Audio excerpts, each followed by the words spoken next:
Hello, everyone. I think we've just ticked over to afternoon for some states and countries joining today. So good morning and good afternoon. Welcome to another session at the 2025 CFO Summit. In this session, we're diving into CFO strategies for smarter business growth. My name is Shauna Kenny. I'm a senior marketing manager at Wheel.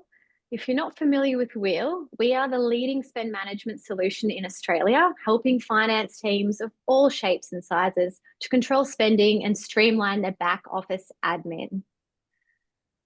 Now, Wheel is the team behind today's event, but we couldn't do it without our wonderful sponsors.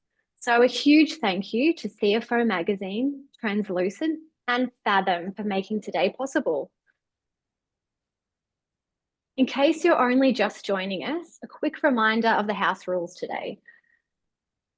There will be use of the chat function to have conversations, but if you are going to ask a question, we just recommend you use the Q&A function so that we don't miss those during this session. I'll then post these questions to the speakers during the session or at the end. So before we start, I'm joined by Deborah Harris and Stian Horn, who'll be sharing real-world strategies to simplify financial reporting, improve forecasting, and turn numbers into powerful business decisions. Deborah and Stian, thanks so much for joining us today. I'd love to kick off with a bit about you. Could you tell us a little bit about yourselves and your roles? Maybe Deborah, we'll start with you. Thanks. So I am the director and CEO of Grow Group, and I'm delighted to be here today because I get to spend a lot of time with CFOs doing fractional CFO work with one of our brands. And we have lots of stories that we can share with you today. So that's going to be my great pleasure to unpack some of that, to give you some tips and strategies, and to share how we've done what we've done with the fractional CFO space and how we help businesses get their finance teams sorted, their SOPs sorted, their standard operating procedures, and that kind of thing. So that's why they've dragged my experience into the mix, and it's a great pleasure to sit alongside the team from Fathom while I do it. Amazing. We're very glad they've dragged you here. Stan, could you give us a little bit of an introduction, a bit about your background? Yeah, absolutely. Yeah, so hi everyone. Super excited to be here today. Now, my name, as you already know, Stian Horn. I am the sales manager for Fathom in APAC. And to summarize my role, it's really to help finance leaders like the audience today get more out of their numbers. So instead of just tracking it, you're actually using them to drive better decisions, create opportunities, make an impact. Because CFOs and finance leaders today, they're just expected to be so much more than just number people, I should say. They're shaping strategy, they're managing risks, they're guiding growth, but too often they get stuck in these low value tasks that just eats up time, whether that's chasing down data, reworking spreadsheets, or answering the same financial questions over and over and over again. So yeah, that's me, and that's why we have Deborah here today as well to help us on the journey of better decision making, I should say. Fabulous. Great, great summary there. I am no expert, so I'm going to now leave it open for Dean and Deborah to take the floor and run us through today's session. And then I'll be jumping in at the end with some audience Q&A. So please keep those questions coming as we go.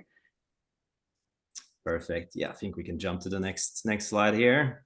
So let's just quickly set the stage for today's conversation, right? So what we'll try and cover here today is basically three main things. First, the evolving role of the CFO. So shifting from a finance manager to more of a strategic leader. Next is the common challenges that a lot of finance leaders face. So like being pulled into reactive decision-making, getting stuck in manual processes, and struggling to get alignment across the business. And lastly, we'll also obviously cover how we can fix that. So we'll walk through some practical steps to move from a number cruncher to a decision maker, uncovering opportunities faster, and use financial insights to actually influence business direction. So if you ever felt like, your numbers aren't getting the attention that they deserve, or like you're spending too much time just prepping numbers instead of using them, well, then yeah, this is going to be the session for you. So if you want to jump one more slide here. So I'm sure a lot of you here today already know about Fathom, and maybe you use it in your current role, or you've used it or been exposed to it in a previous one. But for those who might not be as familiar, well, here's just the short and sweet of it. So the truth is really that finance teams don't struggle with getting the numbers, right? The struggle is making those numbers mean something to the other people who need to act on them. The CEO, the leadership team, the board, and that's the gap that Fathom fills. It takes the financials that you already have from Xero, QuickBooks, MyOb, or Google Sheets, and it gives you the tools to turn them into something useful, something clear, something that's decision ready, without having to spend hours or days getting there. For some people, that might mean building powerful financial models and forecasting different scenarios so that we're not just reacting to problems, but we're planning ahead. For others, it might be about consolidating multiple entities or using benchmarking tools to show where the business can improve. And of course, making finance more visual and easier to communicate, so that leadership doesn't just see the numbers when they're presented with their monthly reports, they actually understand them. Because at the end of the day, finance isn't just about tracking history, it's about shaping the future. And Fathom helps you do that faster, smarter, and with more clarity. So if we jump one more slide here, let's just quickly set the scene here around why a lot of CFOs feel stuck. Now, at least at Fathom, we see some of these same struggles again and again and again. One of them would be just too much time spent fixing or chasing data. So instead of having everything flow into a single trusted source of truth, it's spread all over the place. And it's struggling to get leadership aligned as well. Because when different teams see different numbers, or when the financial insights just doesn't land the way they should, it's really hard to get that alignment. And lastly, it's just no time for that sort of proactive strategy. Because when you're always in reactive mode, solving problems after they happen rather than planning ahead, it's hard to get on top of that proactive strategy. And I think this is a perfect segue, Deborah, because you worked with heaps of businesses in your time. So what's sort of some of those more common finance challenges you would say are holding businesses back from growth? Oh, thanks, Dan. I think probably the biggest thing I see is when a CFO knows the numbers and they know the correct direction, but they just have trouble being heard. And quite often the CFO or the finance team leader, because you might not be a CFO, you might be leading the finance team and you might use a different description for yourself. They're often seen as the bad guy. They're often seen as the lead villain in the story because you're the one that says no to things. And that's actually because we often are making a decision with poor data, or we don't know what's coming up. We can't accurately assess it. And so being typically fairly risk averse, the finance team leaders are usually the ones that put their thumb on something and squash it.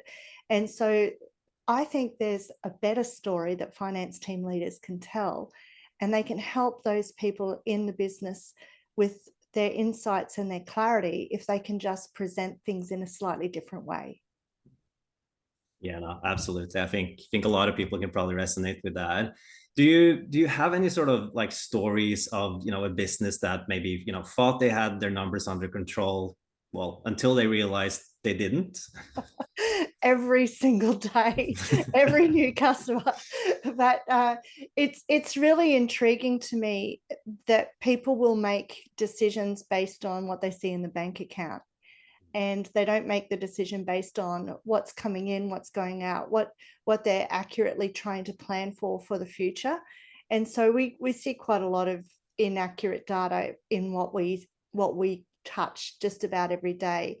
But having good quality data, when someone sees the difference, the light bulb moment that goes on for them is amazing. So they see their financials up to date, presented in a way that they go, oh, now I get it. Now I can make a decision. And I think that's the main thing really with it. We had one that we were trying to prepare to get to a listing on the stock exchange, and just having consolidated group data was something that they'd never ever had before.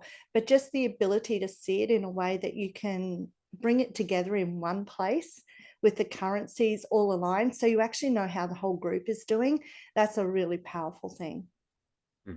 Absolutely. And I think you touched on something here, because it's about this sort of idea of financial storytelling, right? Rather than just sort of presenting raw numbers.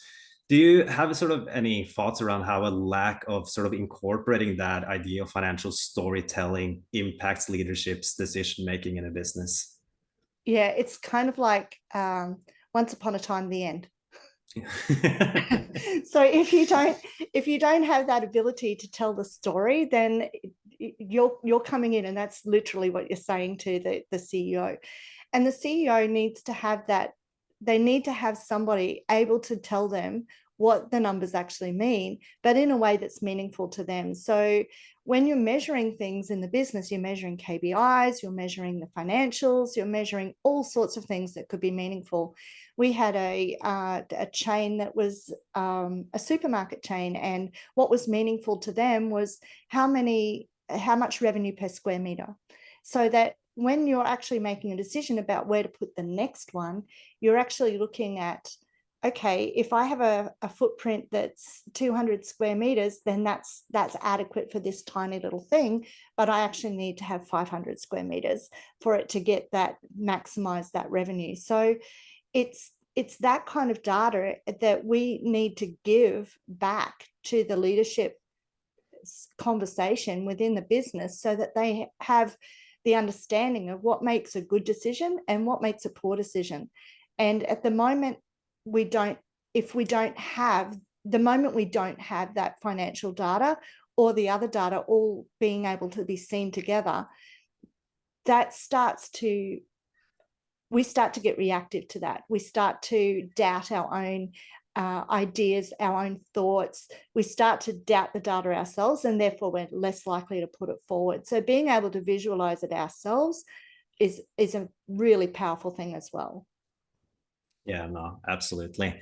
I'm sure there's people in the audience here as well that have experienced something, similar to what you're talking about here. So look, to the audience as well, if you have stories like that and you want to share them, I think using that comment section in the session here, great one. Yeah, feel free to send them through. We'd love to hear them. But Deborah, so we've covered a few challenges now. So I think, it makes sense to also not just look at what the challenges are, but what are some of the solutions. And I know that CFOs, they often get hit with, the same questions from leadership over and over. What are some of the common ones that you see or have come across, and how can finance teams be, better prepared to basically answer those questions? I think probably the number one thing, and it doesn't seem to matter which size business you're talking about.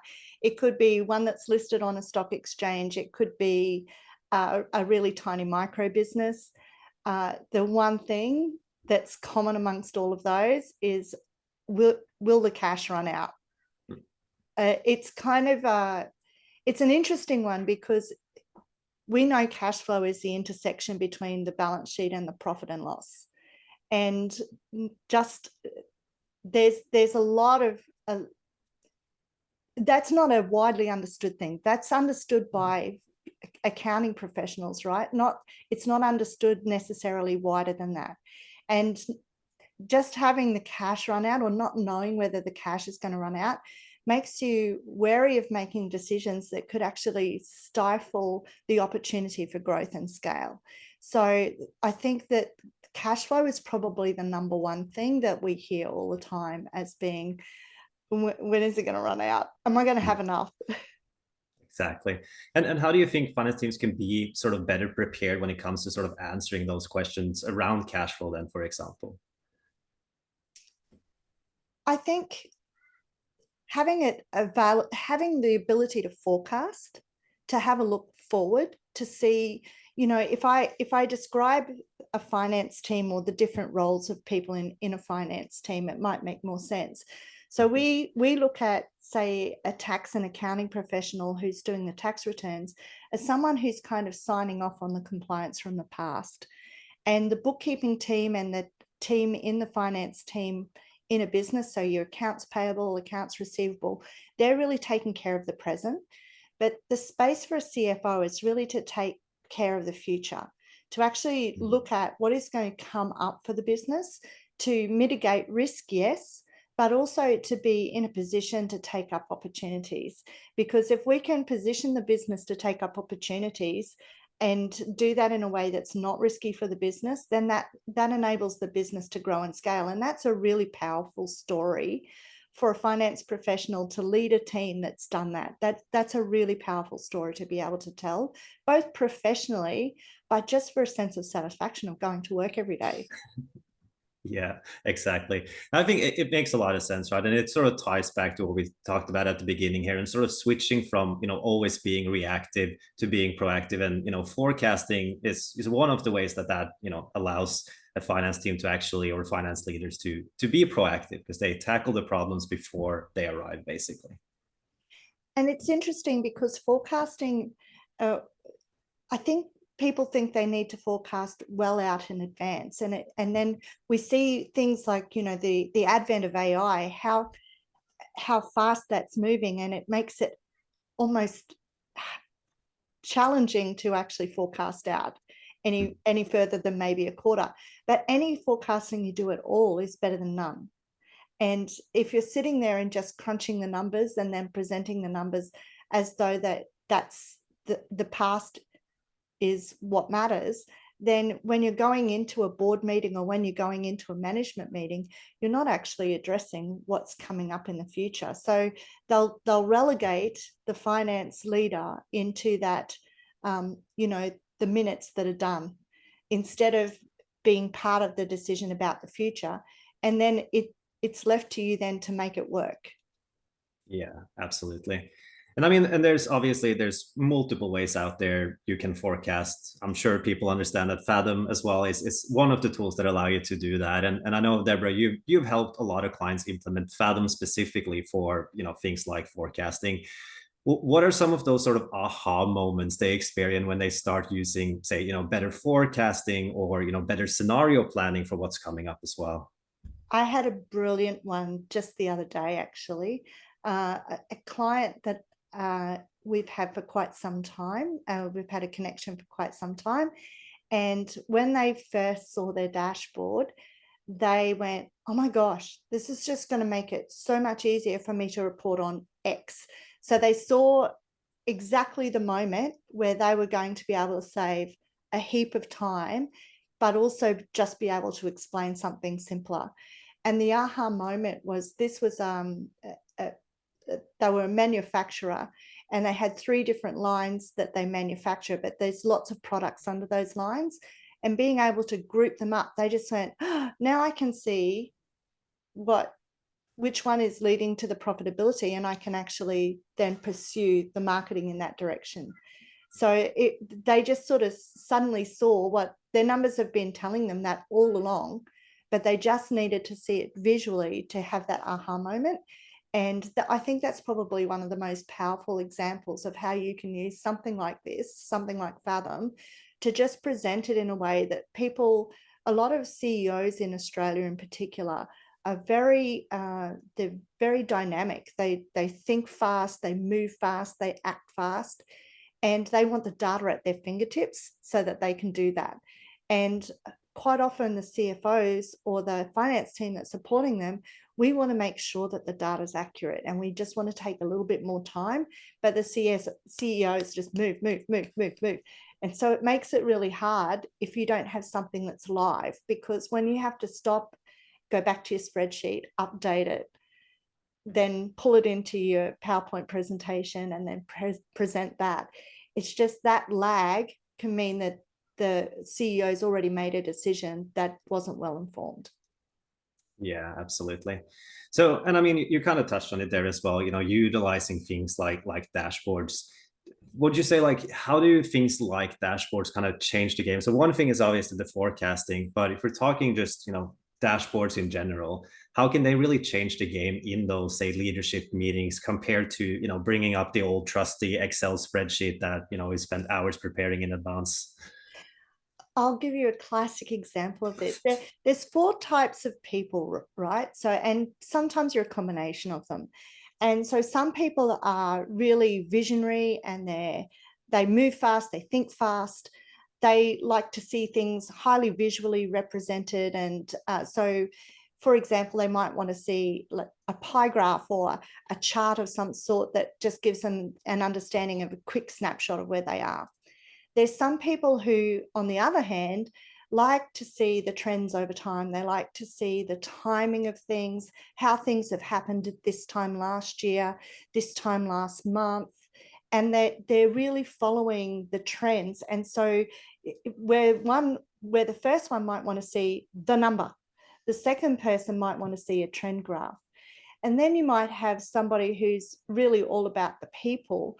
And so the pie chart and cutting it up so that they can see how it divvies up is often an engaging way for them to see things, or different types of graphics might really work for them so that they can see it in a way that they digest it and understand it. And that's usually because they're people and they're not necessarily the data people, who are the opposite of that, who like to see the detail in the numbers. So having all 4 of those types of things in your graphs or in your dashboard presented in different ways actually helps the stakeholders, no matter who they are in the business and no matter what their preferences are, they get to see the data in the way that they can digest best. And when you can do that, when you can give data the way they need to digest it, then they can make the decisions that they need to be able to make. So having it be able to be digested in different ways is actually really important. I love that. Yeah, I was gonna say, I mean, because this is something I feel like we hear a lot, like at Fathom as well. You know, and when a finance leader needs to present something to say the board, you know, there's always going to be different personalities, different, you know, sort of needs and wants in there. And some people like to see the numbers in the raw form, but like you say, there will be people there who prefer the visual, who prefer getting it presented in a way that makes sense to them, so that they can, you know, easily understand what is actually going on in the business right now. Yeah. So I love that. Now, good software obviously helps with that process, but what else do you think is often sort of missing for businesses to, say, fully kind of leverage the financial data that they hold tons and tons of a lot of the time? Financial data is only one part of our business, right? So as a CEO, I have to know, what does the financial data tell me about my leadership? What does it tell me about the product innovation that I need to do? How does my lead generation activities tie into the financial data? What's my return on investment of those lead activities? How is my sale? What are my sales conversion rates from those leads? So I'm spending all this money on it, but am I converting the sales? So what's my delivery? How am I doing? Is it profitable? Are my jobs profitable? So we look at all these different aspects of the business, and as a CEO, you need to be across all of that. So underpinning that, the financial data kind of weaves its way through from start to finish. It weaves its way in because all the systems and technology that we have in place is across everything that we touch in the business. So is the finances, so are the measurements. And so rather than just thinking about it as financial data, we should be thinking about it as the ability to measure. And finances is just one ability to measure. It's such a good point. Look, I want to talk a little bit about just sort of real impact as well, because I think, you know, especially for maybe like the smaller businesses or the ones starting up, you know, gut feel is a lot of the time kind of what, you know, drives decision making. So I mean, have you kind of come across businesses that, you know, transforms their decision making by moving from that sort of gut feel to data backed strategy? Do you have any examples of that, for example? I think we all rely on gut feel, maybe sometimes a little too much, but I think there are some really good examples, and they're probably, I guess they're the smaller ones. And the reason that they're the smaller ones is just because sometimes they're not as developed in the finance space as much. But I'll give you an example of going in and choosing to manufacture something. So we have a client that does some manufacturing, and they were importing most of their product, and then they looked at, can I actually afford to manufacture something? Now, this was a long while ago, and they were turning over around about $890,000, $900,000 in a year. And when they started to flip the model and say, well, can we actually start to create this in Australia? Or how do we actually create our own profitable product? They had grown over time until they could actually afford to manufacture their own thing. So very much gut focused at the start. But that business in the last few years has gone from that $900,000 a year to turning over well in excess of that every month. And it's because they had really strong dashboards in place. They've actually had Fathom in place for quite some time. And they were actually able to check in on their data, and they were looking at the numbers and suddenly decided, actually, creating this in Australia makes sense. We don't have an Australian made product in what we're doing, and we can actually do it and do it really well and do it in a way that's ecologically sustainable. And that's really a snapshot of their brand and how they promote themselves. So they went on this journey where they originally were just selling their product and selling someone else's product. And now they're actually gone on this journey to be a manufacturer of their own high-end, high-brand product. And sometime in the next little while, they'll probably be in a position to actually acquire the business that they were wholesaling for in the first instance. So it's a really great journey where you watch someone go from gut to data is a really interesting journey to experience when you're sitting alongside them and watching their team grow and develop. And what the flip point for that, where the switch flips for them, is usually when they have somebody in that finance space that they suddenly can trust. So they go, okay, I don't have to look at the numbers myself. I can actually trust somebody else to give me good data, and then I can actually build my understanding on it. And they were able to take up the opportunities that they wouldn't have been able to take up otherwise. I mean, I don't think you can think of a better example than that, honestly. Oh, that's so good. So, and I mean, I think if we're talking here about, these sort of dashboards as well, and just want to take it a little bit back into sort of the planning ahead and forecasting idea as well. So, whether it was with, Fathom or another sort of way of setting up a forecast, have you seen how sort of forecasting as well has helped, businesses prevent, a specific like costly mistake, a hidden opportunity, and how it's actually proven to, uncover something that wouldn't otherwise have happened if we didn't implement a solid sort of forecasting process in the business? Oh, absolutely. And this is very common, in fact, for tech companies, because they need to measure their burn rate. They need to see when the money's going to run out, and they have to preempt the next funding round. So they need to know that it's going to get them through to the next funding round, and when that funding round is likely to be, because there's at least a 6-week lead time to actually get your prospectus together, get your memos together, get everything together, and start knocking on the VC's doors, knocking on the angel doors. It can take a good 6 weeks just to get the campaign started, and then it can take you 6 months to raise the cash. So if your burn rate was if your money was going to burn too fast, you get to the point where you run out of cash before you've got your next round closed, and you don't have the funds to continue. So it's a do or die experience for a lot of in particular tech startups, where they're really relying on the burn rate or relying on the funding round to get them through to the next funding round. So not knowing when that's going to run out, not being able to accurately forecast that, they don't have the ability to put in place the plan to get them to the next stage. Yeah. Absolutely. I think, look, I'm sure again, the audience here is probably sitting sort of nodding. Yeah, definitely. We've been there, done that. So I wanted to say to the audience as well, like if you guys have, any sort of stories about an insight or report that sort of, changed the way your business made a decision, again, we'd love to hear it. If you want to put it in the comments, definitely encourage you to do that. And I think, look, Deborah, I think we could probably sit here and talk about this all day. Unfortunately, we do have a little bit of a time frame. So I want to just take it into sort of some final questions here and some kind of final takeaways and some practical advice for the audience here today as well.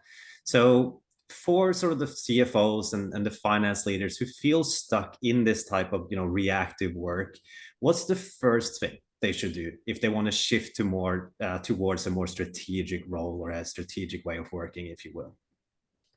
Great question. I think the first thing to do is just to give yourself the confidence. Now, that might sound a bit strange because you might be thinking you either have confidence or you don't, but it's built from competence, not just confidence. You have to be able to communicate those numbers. So just practice. Start with one metric that you think is going to make a difference. Practice with the people around you until you get to the point where you can see and accurately and confidently predict what that number is going to be. So you can gamify it for yourself. If this happens, then this will happen. It becomes kind of like a guessing game. And as soon as you can start to do that for yourself and you get that competence, then you know that you can present that because you'll be confident in it. You'll be confident that you can predict the numbers. I think the biggest challenge that a lot of finance professionals have is that they're a bit worried to stake their reputation on what they say.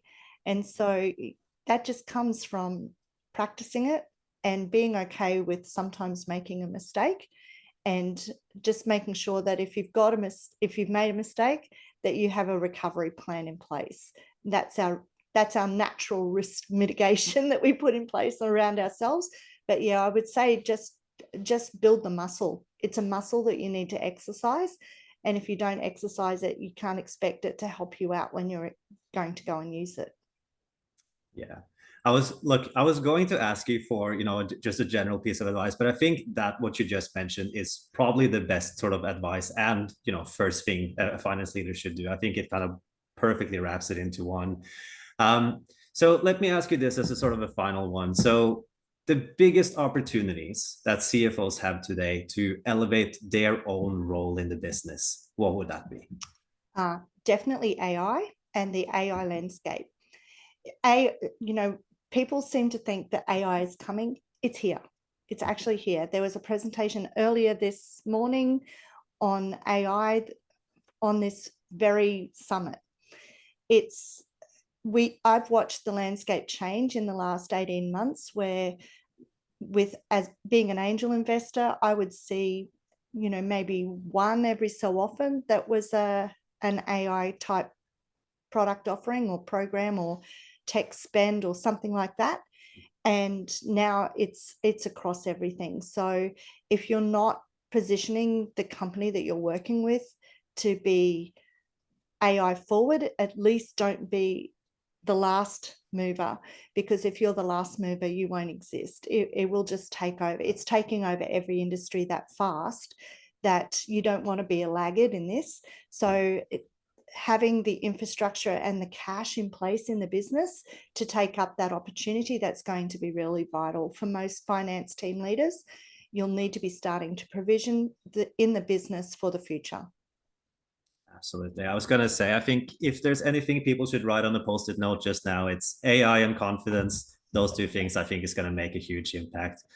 Just for our lovely team over at Wheel here as well, I think if we wanted to share that slide deck that we had open, we'll just wrap it up here.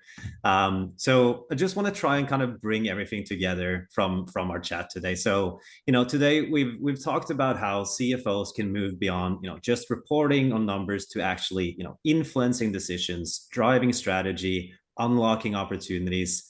And, there's a couple of things to take away from this. Number one, just numbers alone aren't enough anymore, right? You need at least three other ingredients in there to really drive action. And I would say that would be context, communication, and clarity is kind of what it wraps up into. Secondly, it would be moving from static reports to dynamic insight, just to make it easier to get leadership on the same page in a fast-paced environment. And lastly, the most effective CFOs, they don't just track performance, right? They shape the future with things like forecasting, like scenario planning, with strategic financial insights in reports, in dashboards. So I think with that as well, if you want to jump over to the next page here, I believe it is, if I got my things correct, beautiful. So look, if today's conversation resonated with you and you want to see how you can put these strategies into action, well, let's definitely have a chat. Now, you'll see some nice little QR codes here as well that you can utilize if you have your phone ready. You can reach out to Deborah and her team at Grow CFO, or if you're curious about Fathom, how Fathom can help you bring numbers to life, well, obviously, we'd love to connect with you on that as well. So before we wrap it up, let's open it up to you, the audience. I know we've covered a lot today, and I know every business has its own challenges. So if you did have questions, thoughts on today's discussion, let's drop them in that Q&A box. And we can have a bit of a dig into anything specific here. So I'll see if I can bring up, and Deborah, it's definitely going to be you who's going to take this one, I reckon. So there's a question for you here. So what software do you use for consolidated cash flow forecasting, for example? It does depend a little bit on the business that we are doing it for. But we actually use Fathom, and we've used Fathom for quite some time. We had to consolidate a set of, I think there's maybe 24 entities for a listing on the New York Stock Exchange. So even though we're quite a small team, our first customer we helped as fractional CFOs, we helped list on the New York Stock Exchange, and they needed to have reporting that was adequate for the auditors for the New York Stock Exchange. So that consolidated reporting and that consolidated group, that Fathom really helped us out there, because we needed multiple currencies. I think there were 5 or 7 different currencies. There was some were in QuickBooks, some were in Xero. So having them all brought together, that made a massive difference. So we definitely use Fathom a lot, particularly when we've got groups of companies. Now, I have another question here as well. So this one is probably a little bit more on sort of your experience. So someone is asking, how do you explain financials to the management team who may not be strong in understanding numbers? And I think we touched a little bit on this today as well, but maybe just to recap for the audience there. Sure. So, before when I said once upon a time, the end. So now we've got the opportunity to say, once upon a time, the marketing department ran this campaign. The result from that campaign was we got this many leads. When we got those many leads, the salespeople were able to convert this many leads. The revenue from those leads is coming in over the next 2, 3, or 4 months, and that will give us enough money to hire the next HR person, whoever we need to hire. And as a result, we'll be in a better position to take up the opportunity for that merger or that acquisition or that next piece of equipment, the end. So you can see the story that we can wind into it by looking at the whole lot of financial data and the whole lot of KPIs across everything becomes a much more powerful story. When you have a CEO that just sees numbers as numbers, they need to see the story behind it. So if you can think about how you can present that in a way that really engages them, and don't be afraid to use pictures with that, right? We teach children to read by looking at pictures. If they can't work out the word, you point to the dog on the side of the page. So when you've got the ability to tell the story, once upon a time, there was this marketing campaign. Here's the pie chart of the conversions that we had out of the whole lot of leads. You start to tell the powerful story with pictures as well. I think that's a great way to put it as well, right? It's, breaking down complex things into something that's easy to digest for the vast majority of stakeholders. It's definitely the way to go.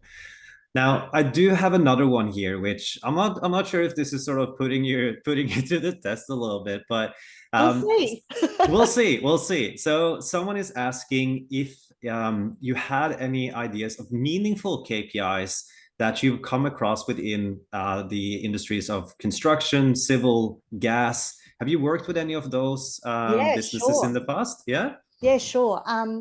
And so let's go upstream. So there's KPIs and there's KPIs. That might sound kind of strange. There's key performance indicators that tell you how you have done. There's key predictive indicators that tell you how you are likely to do in the future based on past performance. So what we're trying to find is those critical drivers, the things that are really going to lead us on. So when we've got a construction company, for example, I'll just go for a fairly simple builder at the moment, because then it can explain it quite well. Say you're a display home, you're a builder with display homes. One of the key predictions to know whether or not how many actual builds you're going to have is how many people actually come through the display home door. Because if you've not got any traffic going through to the display home in the first place, then the chances of making a sale at that display village is going to be very low. So that actually helps you work out the pipeline. So it seems strange because it's not even a financial number, right? But it will flow on to everything that goes into your finance pack. And it is possible to count foot traffic through those sorts of things. If you've got a doorbell ringer on it and it can count the number of times that door has opened, that financial data or that data can go into the back end of something like Fathom as non-financial KPI, collected in a Google sheet and just connected in. And at that point in time, here suddenly you know how much foot traffic you've had through that door and whether or not you've got the pipeline to show for it at the other end, because from the time that they step through the door, it might be 6 weeks to get the plans in place, another 6 weeks to get the approval. So now it's talking about what's going to happen in 3 months' time or 6 months' time for the builder. Yeah, look, I think that was probably not, I was going to say that was probably a KPI they hadn't thought about too much themselves either, but I think it makes so much sense when you put it like that. And look, I think, like I said earlier, I would love for us to have hours and hours to do this, but we have to unfortunately wrap it up. So I think this is a great place to leave it. Deborah, I just want to say personally, thanks again so much for being here and sharing your insights today. It's been such a great chat. And to everyone who's joined us, again, I truly appreciate your time and engagement. So I'll hand it over to Shauna now. But again, thank you so much, guys, for being here today. Thanks, Stian. Thank you both. Made my role redundant. You just ran with it. Absolute masters. So thank you so much. Deborah, I especially loved your little nugget there, competence over confidence, which I think that was one of my favorite things you said. But no, some great insights there. Thank you to everyone for joining us. We're taking a short lunch break now, and we'll be back online for app speed dating at 1:30 p.m. Sydney time. So hope to see you this afternoon. And thanks again, Stian and Deborah. Appreciate your time. Thank you so much. Have a great rest of your day. You too. Thanks so much.